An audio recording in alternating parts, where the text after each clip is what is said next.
First of all, what is branded entertainment? When somebody says, oh, that's some branded entertainment, what is it? What are you seeing? What is it? Someone says branded entertainment. What's an example? I think a product placement. Product placement, a TV show product placement. What's another? Like content integration. Content integration, okay. So really when I'm using this term branded entertainment, I'm talking about this whole category of entertainment that has advertising integrated into it. And often that means that the advertiser owns that programming or that entertainment. So some of you might be familiar with what BBDO has done recently, Daybreak and AT&T, and you'll notice actually BBDO actually gets a credit on there. Okay, so why are advertisers interested in doing more branded entertainment today? What's going on? Why is an advertiser even interested in this? People aren't watching ads, or they're not watching live TV. Okay, people are not watching live linear TV as much, right? They're using time shifting, so they're skipping ads. What's another reason? It helps with relevancy. It helps with relevancy, right? So instead of an interrupting ad that an audience member might just ignore, it's integrated into something the audience is interested in. What's another reason that advertisers are interested in branded entertainment? It implies some sort of endorsement too when you see a product being used by. Definitely, it implies an endorsement, and it basically creates a positive association between the brand, that content, the stars of that content. Okay, so there are a bunch of good reasons for advertisers to start using branded entertainment again. But as you know, for a long time there hasn't been very much branded entertainment, right? BBDO is famous for making really great TV commercials, and now that's becoming an issue, where how many audiences are actually watching those TV commercials, right? So how long do you think branded entertainment has been around? Like what decade do you think branded entertainment started? How would you just guess? 50s? The 50s, right? Oops, hit the wrong button here. Yeah, most people think, oh yeah, back in early television, we had branded entertainment. We had programs that were owned by the advertiser, produced by the advertiser, and this, by the way, was a television show produced by BBDO. Right? BBDO produced lots of TV shows, and this is one, United States Steel was one of BBDO's primary main clients, and this was one of the many TV shows that they produced. That's not when it started. Television built on what started much earlier. It started back in the 1920s. Basically, I'm here today to talk to you about these strategies that happened in the 20s, 30s, and 40s that we need to look back at and try to figure out what worked and what didn't work and why. So, what was the technology before television? Yeah. Now, think of radio as like the internet of the 1920s. Okay, this is a brand new technology. It destroyed space. You could sit in your living room and hear something happening miles away. This blew people's minds. Another really important thing, once you sent out the signal, you could not control who received the signal. And then you could not make them pay for it. Right? Once you sent out that broadcast signal, the people who were sitting there in front of their radios, you could not make this lady pay for it. Right? So this is going to be a problem, right? How are you going to monetize a technology where people get content for free? Is this sounding a little familiar? I hope so, because that's kind of the situation that we're in right now. Okay, so it became really clear by the late 20s that lots of people wanted to listen to entertainment on the radio. This became something that people started buying receiver sets just so they could hear things like music. However, the broadcasters did not want to pay for the programming. It cost them money, and they couldn't make the audiences pay. Right? They were putting on a free show, and nobody would pay them. So who would be interested in paying to reach audiences? Right. Yeah. The advertisers. Okay, so an advertiser started buying airtime. AT&T, one of BBDO's clients, actually innovated this. They came up with a phone booth of the air, and they said, hey, we're going to rent you a radio studio with a mic, and you can broadcast your advertisement. Okay, that's great. Only there was one little problem. When the audience heard the advertisement, they'd turn it off. So what are you going to do when you're an advertiser? You're trying to get your audience's attention. Advertisers started producing entertainment. They started doing music shows, but they were really worried that audiences would turn it off. So in the music show, there would be no advertising, and instead, the name of the show was the brand. So this is a ginger ale company, the Clico Club, and they hired a band. They called them the Clico Club Eskimos, and they played bubbly music. Bubbly because ginger ale is bubbly, right? So they tried to associate the brand with a particular type of entertainment. But they were worried about alienating audiences. They were really worried about turning people off. So they didn't want to put any direct ads in there. But people in the ad industry and advertisers started wondering, well, is this really working? Are people really listening to this? Are people really paying attention to who the sponsor is? Are people actually going out and buying anything? Because here's the thing, they were doing this to promote goodwill towards the advertiser. They were trying to get gratitude on the part of the listener. So it's as if you're watching YouTube and you feel so grateful you go out and buy a Google product. Right? This is what they were hoping you would do. So a lot of advertisers and their agencies start saying, we're not really sure that this is working. We really have to try to figure out ways to do this. Now, one of the problems was that the people producing these radio shows were people from show business and the music world and vaudeville, and they didn't really care or know anything about advertising. And the advertisers realized that they were putting on these shows which had nothing to do with their product. So they started to turn to their ad agencies. And the ad agencies decided, you know what, Mr. Advertiser, we can fix this for you. We can try to figure out how to put together entertainment and advertising and give the advertising goal the priority. The ad men said, you know what, hire us because we're the ones who have spent years dramatizing a bar of soap. So even though the advertising industry had no experience in entertainment, they were print advertising specialists. That was the form of advertising before radio. They had been dramatizing, telling stories through advertising. And so they said, look, we know how to do this. We know how to tell the story for the advertiser, so hire us to do it. Now, when the 30s comes along, we also have the Great Depression. Broadcasters, advertisers, advertising spending drops through the floor. But radio is a new technology, and radio is a new technology that's growing. People want the free entertainment. And the ad business starts to build a whole new business based on producing programming for advertisers. And the advertisers buy the time from the broadcasters and control the time. So the ad industry starts developing strategies for showmanship. Showmanship was the term that they used to describe how they tried to create entertainment as opposed to advertising. So this was actually a trade publication in the 1940s that the ad industry read. And this is what they were trying to figure out is what is showmanship? What is entertainment? How do you get audiences' attention?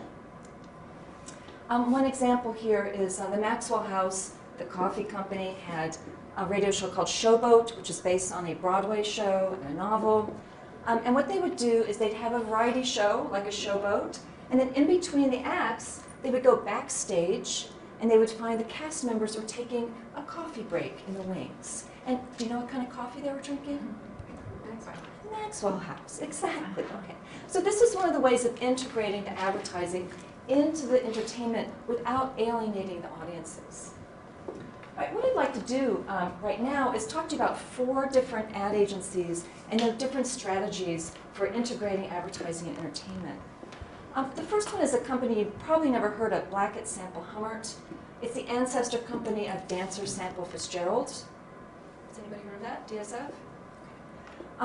And they were extremely successful radio agency. Basically, they specialized in radio programming. So it's like digital agencies today specialize in digital. This was a new media agency for the 1930s. They produced about 60 different radio programs over the course of a couple of decades. Now, Blackett Sample Hummert was a specialist in hard sell advertising strategy. And hard sell is basically using rational appeals, lots of reasons why to buy, very product-centered, and very repetitive. So if you just glance at this ad, you can see that there's about a dozen different reasons why to buy. It's very repetitive. None of us today would sit there and read all the way through it. But they used this strategy at the time because they believed that audiences had to be convinced, and you had to work hard to convince them. That's why we call it the hard sell. So the Hummerts applied the hard sell to their programs, and they were specialists in soap operas. So this is in the 1930s, radio soap operas during the day, obviously targeting the housewife audience, obviously usually sponsored by a soap company like P&G. Now what they did with these programs is they basically used the program sort of like an ad, right? So the ad and the program were very similar. The program came up with a problem. Ma Perkins here, her family has problems. Ma Perkins tries to solve them. Guess what the product does? The product also says, hey, you have a problem, your clothes are dirty, let's figure out how to solve that problem. Now, I will not play this ad for you because it's 2 minutes long. I don't want to torture you. But you can glance at the text. This is a transcript from a Ma Perkins ad. And if you just glance at it, you can see that there's tons and tons of reasons why to buy. It's very repetitive. They spell out the brand name because they're really worried that listeners won't understand the name. And they set up the problem and then a solution. Now, these ads during the 1930s and 40s, a lot of people criticized them for turning off audiences. And as you can tell, sitting through 2 minutes of this very repetitive hard sell ad might not have been very enjoyable. So some other ad agencies used a totally different strategy. They used the soft sell. So soft sell is often using associations, where you associate a product with very positive attributes or positive things. So here's Steinway piano. It's being associated with top composers like Liszt and Wagner. And is there a little bit of a kind of heavenly presence here in this image? Okay, there's nothing in here about the product, about how it's made, what it costs, how you use it. This is all about associating the product with something that we would all feel positively about. It's also about emotional appeals. So instead of talking about the soap, you talk about your feelings. Would your husband marry you again? If you don't use this soap, maybe your husband won't love you anymore. It's a little bit of a scary one. The other strategy that the soft sell people used is they used humor. And humor was a way of disarming the audience. Now, how many ads today use humor? Let's say what, 70, 80%, right? When you're just watching television, right? Okay, back in the 30s, humor was seen as a risky strategy. It was risky because advertisers were worried that people would laugh at their products rather than at the ad. But there's one agency that pioneered the use of humor in the soft sell on radio, and that was Weinar, Young and Rubicam. And they came out of the Theodore McManus School of Copywriting, in which the whole idea is to make the consumer, that it's about the consumer. So the ads are about the consumer, not about the product. They use emotional appeals and they use humor. Now this is an ad from a trade magazine in the 1930s in which Weinar is explaining what they do. And you probably don't recognize any of these people, but these are the top stars in the 1930s. Jack Benny was a top comedian, and Fred Allen was a top comedian, and their comedy shows were the top-rated programs of the day. Now, Young and Rubicam argued that the humor and the entertainment was actually a better advertising strategy than the hard sell. So they say in this ad, these shows are good box office. What we're doing is we're getting attention. Our job is to get the audience's attention. If you can't get their attention, you can't sell them. So first you need to get their attention, and the best way to do that is with really good entertainment. They also argued that advertising didn't have to just be about the hard sell. It wasn't just about salesmanship. Advertising could be something that was entertaining itself.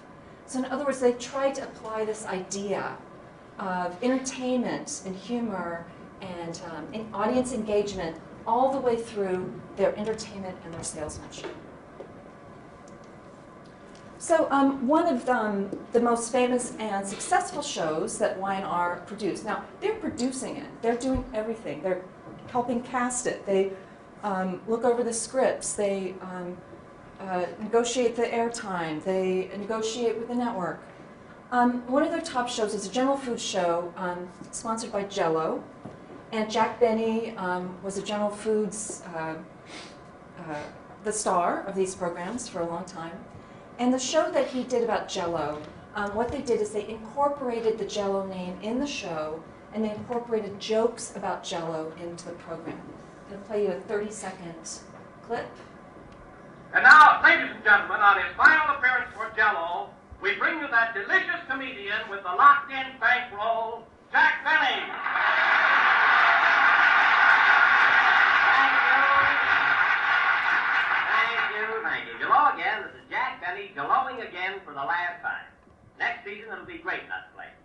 Okay, so he would always open the show saying Jell-O again, right? So he was putting the brand name right up in front. He was making it into a little joke, and they'd have all these little bits. Here's a print ad about his show in which there's a little bit about how a woman really loves Jell-O. She's at a fancy nightclub, but it turns out she really loves Jell-O. She's actually from Wisconsin. She's not from European royalty, and she loves Jell-O.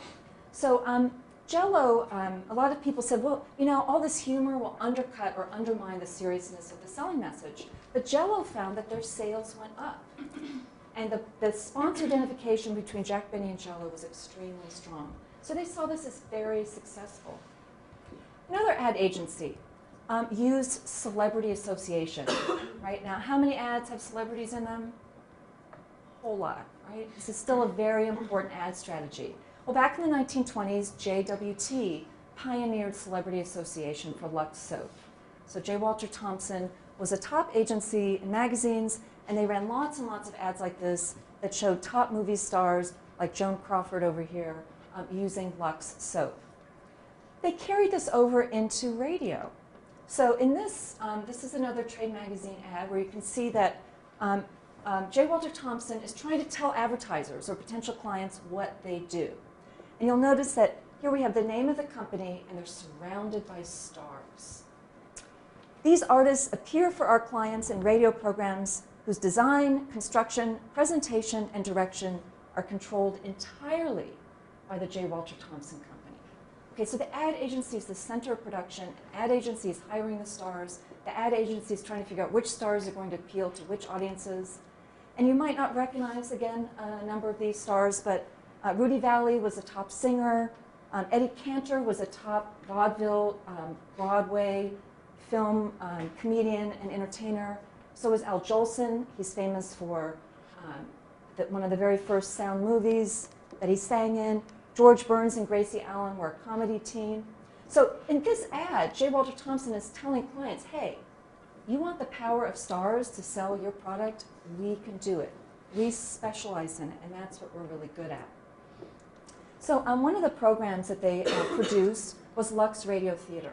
Now, they produced everything. They wrote the scripts. They did everything. And what they would do is they would take a movie, so a current movie that was going on, and they would rewrite it into a 1-hour radio show, and then they'd have the movie stars of the movie do a live broadcast of this new version of the movie on Lux Radio Theater. So Humphrey Bogart, Lauren Bacall, you guys heard of them? They were like the Brangelina of their day, okay? They got together on this movie, actually. It was huge news. Then they got married. They were just the star couple of the day. So they get on Lux Radio Theater and reprise their roles from the movie. So here's the movie and here's the radio show. And the way that they use the celebrities for advertising is the announcer would say, oh, you know, Mr. Bogart and Mrs. Bogart just bought a new house in the Hollywood Hills. They've got lots of cats and dogs. Oh, and by the way, they use Lux soap for their laundry. Okay, so they were then associating the soap with the celebrities and hoping that audiences would want to go out and buy Lux soap, because then they would just be like Lauren Bacall and Humphrey Bogart. Another one of the programs that J. Walter Thompson oversaw was a program called Kraft Music Hall. This is Bing Crosby, who was one of the top music, movie, radio stars of the day. He did it all. He was in a bunch of Bob Hope movies. And in this show, which was written and produced by J. Walter Thompson, Bing Crosby was really famous for kind of sounding like he was ad-libbing, and he was making all these jokes and using all this slang. Well, actually, he wasn't ad-libbing. He was reading a script written by Carol, who was a JWT copywriter who wrote every single word. But when you heard the credits for Kraft Music Hall, did you ever hear the name J. Walter Thompson? Did you ever hear the name Carol? No. Why weren't they mentioned? They weren't mentioned because the idea was that if you pointed out that an advertising agency wrote this, that would undermine the advertiser's selling message. Okay, this is a program owned by the advertiser, and the advertiser didn't want this sense that somebody like JWT was making it to undermine or detract from or distract from the fact that it was their show. So in the advertising industry, and this is still true most of the time, the ad agency doesn't get a byline. It doesn't say, hey, we made this. Right? And this is one of the reasons why most people have no idea that ad agencies were the center of production for all this broadcast programming in the 30s and 40s, because they never heard it. It was never publicized. Okay, now here I am, here at BBDO. BBDO was also one of the top program producers of the 30s and 40s. They also started one of the very first radio departments of all ad agencies. So in other words, they were on the cutting edge of new media.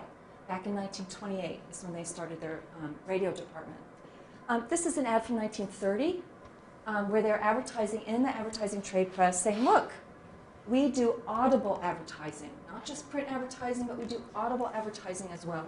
And here are the members of their department, so they're bragging about them. And here is a list of the different programs that they are producing, including one from the Armstrong Quakers. You've heard of Armstrong, one of your clients? Mm-hmm. General Motors, Atwater Kent, Johnson & Johnson. So what they were doing here is that the creative work of writing, rehearsing, and directing the following evening programs is all ours. Right? So they're trying to point out that if advertisers are interested in effective branded entertainment, they should come to them. They're the ones who are controlling it. They're not subcontracting out the production tasks because they can't trust other people to do it. You have to trust the ad agency to do it because the ad agency is the one that knows best what the advertiser, their client, needs. So some of the clients that BBDO had in the 30s and 40s were some of the top blue chip clients of the day: General Motors, General Electric. And if you just take a look at these print ads, you can notice that these ads are really all about new technology, bringing the world into this new modern era. So General Electric is trying to promote its appliances and pointing out that if you're not using electricity and not using their appliances, you're basically treating yourself like slave labor. So this was one of their top ads and made a huge impact at the time.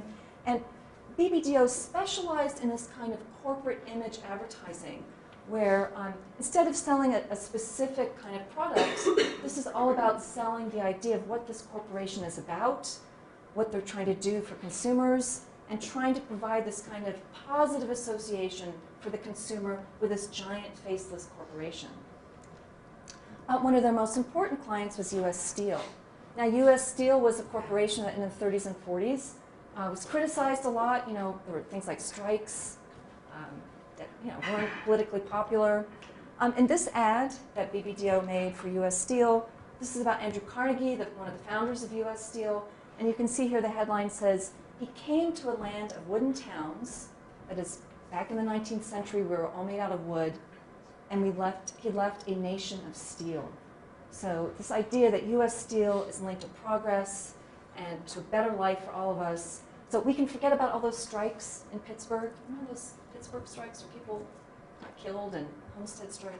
We can forget about all that because U.S. Steel actually has helped improve life for everybody.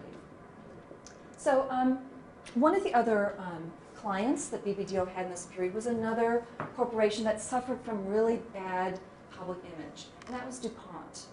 Now, DuPont was in trouble because it had been selling chemical stuff and explosives to some people that maybe was politically incorrect for them to do during World War I, the other side. There were congressional hearings about it, and basically DuPont was in a lot of trouble. So they turned to BBDO, their agency, and they said, what should we do to try to promote a better feeling between consumers and the corporation? And BBDO said, well, you've got to put on a radio show. Now, BBDO also invented this tagline, better things for better living through chemistry. So when they were talking to BBDO about what to do, they said, well, let's connect.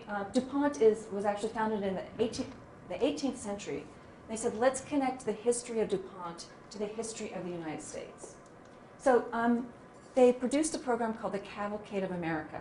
And today we would call this a docudrama.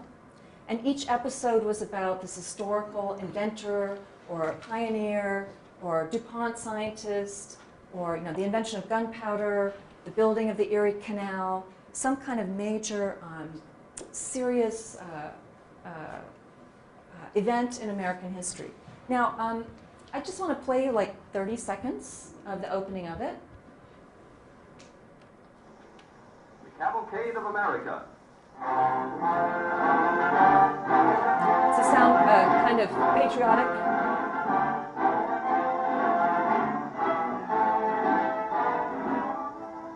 For more than 130 years, almost as long as this nation has lived, the name of DuPont has been associated with this country's progress. So it seems appropriate that DuPont should have the privilege of presenting this series of episodes, taken truthfully from American history, to remind us that from the earliest days to the present time, the American people have stood for the staunch and simple qualities that form our heritage. A group of distinguished educators, prominent in the American Historical Association, is working with DuPont to achieve the spirit of historical accuracy. Okay, I'm going to stop it there. This sounds a little serious, right? Do you think this was a high-rated show? It wasn't. Okay. It was really just there so that DuPont would feel like it was doing this corporate image job. In fact, DuPont started to complain about the low ratings after a few years, but they didn't want to sort of sully themselves with entertainment. So they were trying to do this kind of highbrow educational programming, even though not that many people were tuning into it. But they wanted to associate themselves with this very serious, patriotic, progress-oriented kind of idea. They had real historians from Princeton writing the scripts, stuff like that. BBDO also produced a bunch of entertainment programs, orchestras, the comedy team, and U.S. Steel had the Theater Guild of the Air, which is basically they would take a New York theater production and once a week put it on radio. And that was, U.S. Steel, again, was trying to associate itself with high culture and highbrow culture so that, you would tune in. It's like getting free theater at home. Okay, so I just want to briefly mention, and then I will wrap this up. A lot of people were concerned about whether or not this actually worked. So you can see here somebody's asking, are we selling entertainment or merchandise? Are we, in an effort to get attention, overlooking the why of this attention? Like, are we getting really good at getting audience attention, but then what are we doing with it? Is anybody actually buying anything after they listen to these shows? Someone else argued that radio really should just be this advertising medium, and she says, speaking of radio, after all, being an advertising medium, it must put salesmanship ahead of showmanship. In other words, there's too much emphasis on the entertainment and not enough emphasis on the selling. Right? How do you get people to buy? So one observer then says, well, we're trying to mediate between these two things, right? So the problem is to mediate between the objective of social subjects, that is what audiences want, and the practical task of selling soap, that is what advertisers want. It's editorial statesmanship combined with the utmost concentration of showmanship. So in other words, the ad agency's job is to try to combine these two goals. Audiences want to be entertained, advertisers want to sell. The ad agency has to figure out how to combine these and balance these out. But nobody really knew how to balance them. So one of the first questions was the problem of sponsor identification. This is the results of a poll where people were asked whether or not they knew what program that advertiser was sponsoring, what program that advertiser owned. If you look at the numbers up here, Jell-O is one of the programs that a lot of people knew who owned it. Pepsodent, by the way, owned the program Amos and Andy, which was the most popular program at the time, which was a blackface minstrel show performed and written by white men. Okay, Jell-O, as I mentioned before, was a Jack Benny show. But if you look down here on these other programs, you'll notice that there's a big gap between what people, they've heard of the show, but they have no idea who's sponsoring it.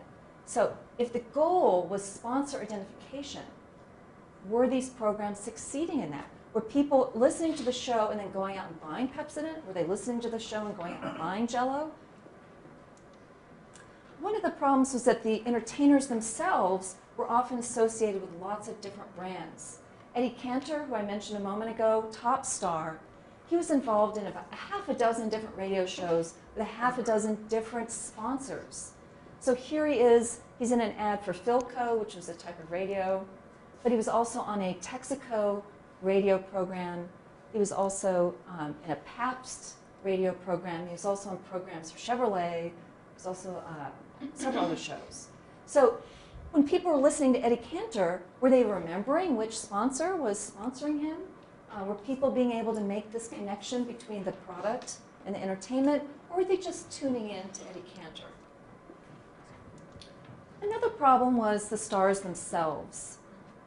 This is Jack Benny, and his show up until the late 40s was produced by Y&R, and from 1948 on, it was produced by BBDO, all the way through the 50s. So this is actually just a thing I found from BBDO, congratulating Jack on his show.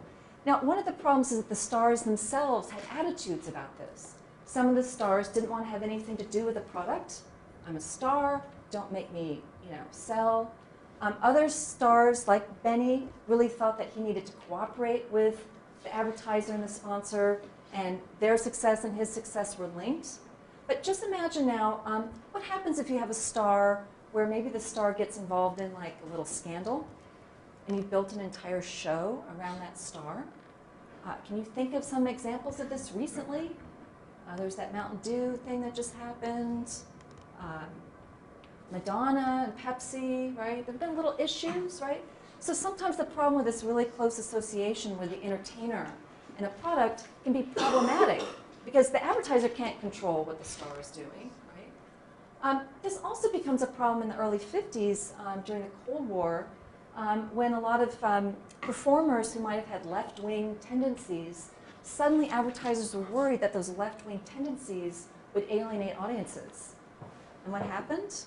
There was a blacklist. A lot of entertainers lost their job because advertisers were worried about this very tight association between the product and that entertainer. So these were all problems with branded entertainment that people during the 30s and 40s were extremely aware of. And they debated these, and they debated them within the agencies, among the entire industry, between different advertisers and agencies that had different attitudes about how to deal with these problems. By the late 1940s, we actually had this whole kind of blowback. A lot of people were criticizing radio for being too commercial, and one of the criticisms was that the sponsors, that is advertisers, are ruining radio. Now, an ad man from Lord & Thomas, which is the agency that turned into Footcomb Belding, FCB, he wrote a book. He wrote a novel, a tell-all novel, fictionalizing his experience with George Washington Hill at American Tobacco. And American Tobacco was a hard sell advertiser, sponsored a lot of radio shows, the Lucky Strike Hour. And his book, which turned into a movie with Clark Gable, was all about how sponsors or advertisers were ruining entertainment because they did not let the ad agency and the stars do what they did best. That the sponsor felt that he knew what did best and that they were ruining radio advertising. So one of the big issues is whether or not radio and then television would alienate audiences through this kind of advertising, this branded entertainment that might alienate audiences who resisted or resented the advertiser's control over the entertainment. So when television starts, which is where we started today, in the early 50s, they're just carrying over the radio model of branded entertainment. So GE Theater, starring Ronald Reagan, this was another BBDO program. They carried over this idea of the sponsor, the advertiser, controlling the show, controlling the time, casting the talent, controlling the program, with the ad agency being the producer. But television presented some major issues. First of all, it was extremely expensive compared to radio. You could produce a radio show for like $3,000 a week because all you needed was a mic and a script. A TV show, on the other hand, you needed lights, cameras, costumes, rehearsals. We're talking about $50,000 a week. So when you're looking at the difference there, advertisers had to start backing out. Only the big advertisers like General Electric still wanted to own a whole hour and produce a whole show. Now the networks, on the other hand, were like, you know what, there are a lot of problems with this system. We can't create audience flow because the advertisers are controlling the time. So if one advertiser puts on a drama and the next advertiser puts on a comedy, we lose audiences from one to the next. So what started to happen in the 1950s, between this economic pressure on the agencies and the advertisers, and the networks interested in getting more control over broadcasting, is we had the development of the magazine plan. This is the Today Show from the 1950s. Does Anybody here watch the Today Show? Okay, the Today Show, created in 1952. This is not the first time this happened, but it was the first one on television. This is a show in which instead of the advertiser owning the show, the network, NBC, owned the show. And then the network sold minutes of time like magazine pages in between the content of the show, just like magazine pages in between articles of a magazine. Now, this was something that people talked about with radio all the way through, but it doesn't happen until you have the economic need in television to reduce production costs. So when the network takes over the production costs and starts selling the time to the advertiser, they can actually sell at a higher CPM to a bunch of different advertisers than just selling 1 hour of time to one advertiser. This also has this very big impact on advertisers. Advertisers then become mobile. Now remember, if you think back to Kraft Music Hour, that meant that Kraft could only advertise to people who listened to that show. So if somebody was listening at a different time, then Kraft could not reach them. Once we moved to this new magazine plan, what we had is the advertiser can now advertise every day on lots of different shows, and they can reach lots of different audiences. So they can then target the audience rather than try to develop a program all by themselves. So by the 1960s, we finally have the system that all of us are familiar with, which is that we have network control of programs, and ad agencies then become the ones who specialize in creating beautiful, perfect TV commercials. This is a screenshot from a BBDO Pepsi ad, where we now have the program, which is then interrupted by commercials that are created and produced by ad agencies, but the programs now are created and produced by networks and production companies. That's the system, and that's why it came out of this earlier branded entertainment system. So, are there lessons for today? I've written a book, it's coming out this fall, called A Word from Our Sponsor, in which I have a whole chapter on BBDO, where I talk about these things in more detail, in case anybody's interested.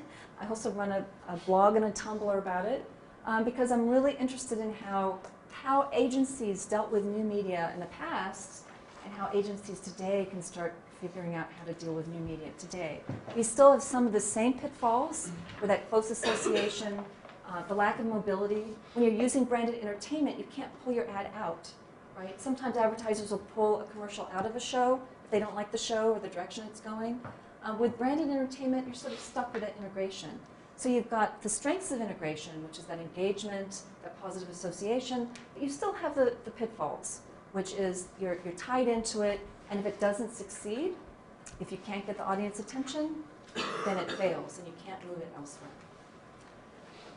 Thank you for your time, and I'd be really happy to take any questions from you. Cindy, I have a question. Yes. Thank you for this. This is really cool. Back in the historical day, so to speak, the creative agency was the media agency. Yes. Obviously, today it's separate. Yes. Yes. What are the opportunities for creative agencies in branded entertainment if, say, the media agency is running their relationship and all the brand stuff comes along for free? Yeah, so the way this worked is radio was value added, right? So agencies up until really 10, 15 years ago made most or all of their money off of the media commission. They would occasionally bill for some creative work, and in the radio programs they billed a talent fee. So they were able to make a really good margin just on those media commissions.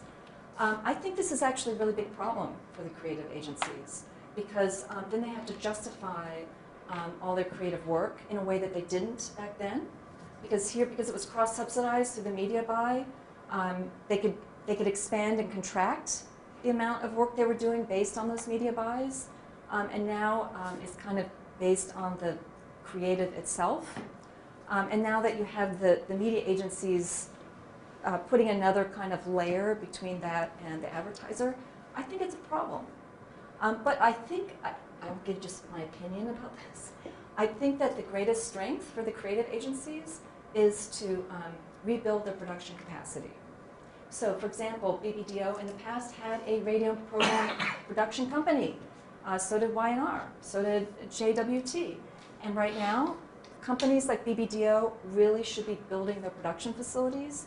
They should be becoming the center of production for digital media, for branded entertainment, because if they don't, somebody else will be doing it. And what happened in the 30s is the agencies took over that job because they were the ones who could guarantee the advertiser that they had their interests at heart. And that's still true today. So Hollywood production companies, yeah, they'll do some product integration, but they don't really care, right? The ad agencies, however, would put the advertiser's interests much more centrally in branded entertainment. Ad agencies don't jump on this. I think they're in trouble. And the other thing I want to say is that there are a lot of people out there in the production world who don't want to go through the whole network pilot program approval process because it's a nightmare, right? 90% of shows don't ever even get on the air. They spend all this money, nothing happens. So some production companies are actually going straight to advertisers and ad agencies and saying, hey, is this show interest you? Can we make a deal? So the advertisers and the ad agencies actually have an opportunity right now to take advantage of the bureaucracy, or I could say the lack of efficiency in the TV and movie system, and start saying, hey, we can fund this directly and we can make a deal. So that's my opinion of it. What's going to happen? I don't know. Any other comments, questions? I have a question. I didn't know if you looked into any children's advertising at all, especially with like Little Orphan Annie and how you had the decoders and they could track spending in that kind of way. Yes, actually Blackett Sample Homework did a bunch of children's programs. Jack Armstrong, All-American Boy was one of theirs. Yes, they did merchandising, they did cross-platform, they had comics, they had books, they had merchandise, they had one of their major strategies for determining if our audience was tuning in was mail-in things. You mail in for a coupon, you mail in for a little, toy. And so, yes, that was a huge major strategy. This was daytime radio. Nighttime radio was oriented to the family audience. So it was everybody from grandma to Mikey, little Mikey, but it was really sort of aimed more at the purchasing power of the household. So, so children's program was sort of relegated just to that daytime. Does that answer your question? Yeah. But I think when people look and say, oh, all this cross-platform integration stuff, oh, this is a new idea, it's like, no, it's actually been around for decades and decades, and it came along before TV, in part to solve this problem of how you monetize a technology that is otherwise difficult to monetize. I have a question. Yes. So you focused this presentation on like really big moments of innovation. So the beginning of radio and the beginning of TV. Like, what do you see as the opportunity for innovation in this space now? So what do I see as an opportunity for innovation now? Well, I think I'm going to follow up on what I was just saying before, which is that entertainment is something that has to appeal to human nature. So there's however you define that or understand that, and so it has to have that kind of, the buzzword is authenticity. But the ad agencies, I think, have to take control over the fact that if they want to maintain their role as a culture industry, they have to jump into that. So in terms of innovating that, I think there's lots of different audiences. And what's actually very different now from before was before they had a mass audience. They were just trying to reach everybody all at once. So they were trying to find the kind of lowest common denominator that would appeal to everybody. And now what we have is we have multiple fragmented audiences, which means you can actually develop material that's very targeted and actually could be even more creative because you're not worried about missing grandma because really you're going after mom. So I think that the potential for innovation in terms of creating entertainment and branded entertainment that is more audience responsive is actually huge. But of course that's going to depend on the people making it. So are you thinking more creating things, whereas it seems like in the past it was, okay, I'm creating this radio show for this advertiser. Now you're thinking it's more consumer based, so what's the need? And you're creating this and then you attach the advertiser to that, but it's really coming from a need within the culture. Yeah, I mean, part of what happened back then for economic reasons, the advertisers had this economic need to sell, and the ad agencies then tried to develop programs that would help them do that. Right. And they were absolutely blind as to what their audiences wanted. They had no idea. They had no idea. It was just completely shots in the dark. What's different right now is we all know so much more about behavior and audience behavior, and there's so much more information out there. in terms of the process, the organic elements of that process, I think that doesn't matter so much as whether or not branded entertainment is actually working for whoever they're trying to reach.